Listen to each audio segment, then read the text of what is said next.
pusyong totoo ang naglalang hirit. Ang saya-saya.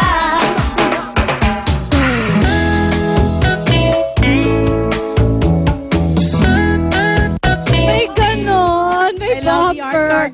Alam nila na kasi marami mga bata nanonood ngayon, Yes. di ba? The summer vacation. And speaking of summer, alam ko po na araw-araw talaga napakainit ng ating panahon. At syempre, meron mga pets na mas hiyang sa ganitong ating weather. Oo nga, kaya papakilala natin yung mga aso at pusa Why na not? pwede talaga sa weather natin. I'm sure matutuwa ang mga bata. Unahin natin yung mga dogs. Kasama natin si Clyde Luis. Good morning. Morning po. Okay, nga ako isang chihuahua or chihuahua. Chihuahua. Chihuahua. Chihuahua. Sila po yung smallest breed ng dog Okay. In the world. in the world. Wala nang liliit pa. So, hindi sila pwede sa malamig. Mas maganda kung dito sa tropical country. Dahil po maiksi yung balahibo nila, medyo hirap sila kapag malamig. Nangingin. Oh, actually, mabilis sila manginig. Opo. Pero, Pero since sa atin, hindi naman masyadong malamig eh. Yung extreme sa atin, yung mainit. mainit So talaga. talagang Oo. madali silang maka-adapt sa mainit. Pero hindi naman sila nag-overheat.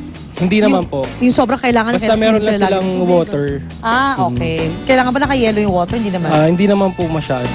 Okay. So, ilang taon na itong hawak mo? Ito pong hawak ko si Dalja, 3 years old na po siya. 3 years Female. old. Yan. Okay, tapos we have naman doon, yung pinapakita natin ngayon, yung mga may puppies nga siya na chihuahua. Yes. Chihuahua. Ano ba Yung- chihuahua? Chihuahua? Ano ba? Chihuahua. Chihuahua. Hindi naman chihuahua. Chihuahua, mahari. Arte. Tawang-tuwa sa kanya dati chihuahua eh. Chihuahua. Chihuahua. Ayan. So maganda alagaan siya ng mga ilang taon. Ah, Mga ilang taon dapat yung bata para hindi yung upuan sa chihuahua kyan. po kasi loyal sila sa master nila. So maganda dito kahit mga bata, basta bata mo siya maalagaan, masanay sa inyo, okay lang. Pero syempre, bago niyo bilan yung mga anak niyo, sabihin niyo muna, anak, this is not a toy. It's a living thing. You cannot sit Tama. on it because it's so tiny. Patayan agad. Okay, Mare, ang cute naman ng pusa na sa tabi mo. Yes. Thank you, Clyde. Yan, ang aso't pusa, parang pinaghalo natin ng balat sa tinalupan. Kaya galit na Pinagtabi galit na natin, isa kaya eh. galit na yung isa dito. Baka kasama natin si Leo Urea, isang cat breeder. Good morning, Leo. Morning po. Yeah, anong klase mga cats ang hiyang sa ating weather? Yung mga basically mga short-haired cats po sila. Okay? Kagaya po ng meron tayong yung Bengal at yung American Shorthair.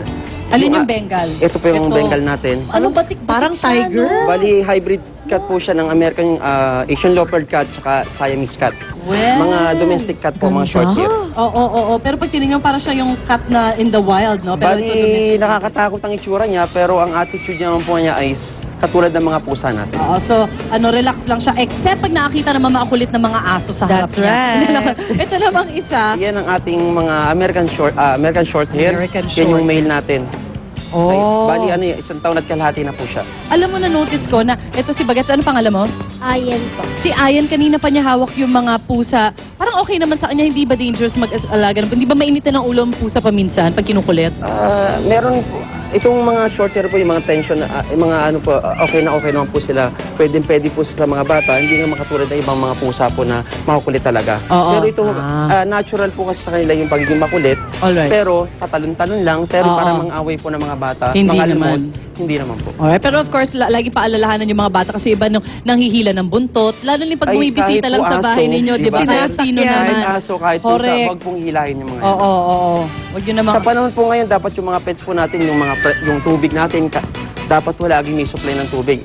Kaya kahit sila short hair, dapat yung tubig Yung po tubig talaga. pa rin. Alright. Lagi Ang supply. ganyang klaseng pusa ba pinapaliguan? Ay, recommended po siya talaga weekly. Weekly, once a week. Once Alright. a week. Lalo na po ngayon na mainit talaga, dapat weekly pinapaliguan. Pero kung nasa bahay lang, kahit once a month lang ho. Okay na yung once a Iniisip month. ko kasi Mare, pag pusa, di ba they hate water? Oo, They hate water. parang hindi Bengal po. natural, ano? Ang Bengal po is mahilig maglaro ng tubig. Talaga? Alright. Ganda ng pusa mo, Yan, ah. Benga. Teka, magkakano ba yung mga ganyan? Parang bira lang makita ng ganyan Oo eh. nga. Yan pong kittens na yun, mga sa 8 to 10,000 po siya. Wow! Ano ba lifespan ng pusa? Mga 15 years po. Aba. Ay, sa bagay, Mare, they have 9 lives, di ba? That's true! Ito, ilang mga chihuahua? Ilang Susubukan ang lives natin. mo?